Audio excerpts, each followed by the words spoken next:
Mr. Bobby Berk, I'm so excited to talk with you today. You are here promoting your wonderful book, Right at Home. What inspired you to write this book? I didn't want to just do a design book that was filled with pretty pictures, although those are wonderful. We all love design. I wanted to do a book, though, that would really show people the connection between mental health and design and how designing your space really isn't just about making it pretty. It's about making it work for you. And this book is not about my opinions on design or aesthetics. It's about helping you figure out what makes you happy, because those are the things that you should fill your home with. And it talks about color theory, the way different colors make you feel, and light and organization.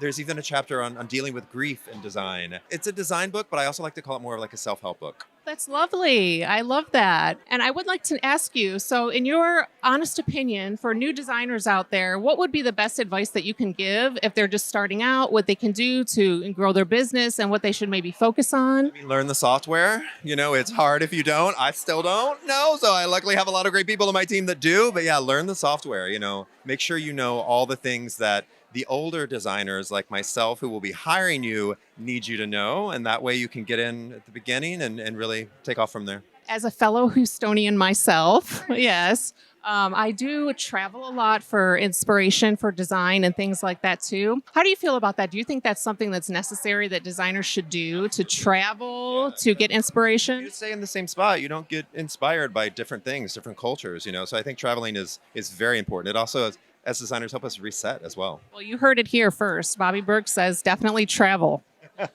Take his advice. It's great. And now I have one more question that has nothing to do with design. If you could eat one food for the rest of your life, would you choose Italian or Mexican or something else? Vietnamese. Vietnamese. Great. Very lovely.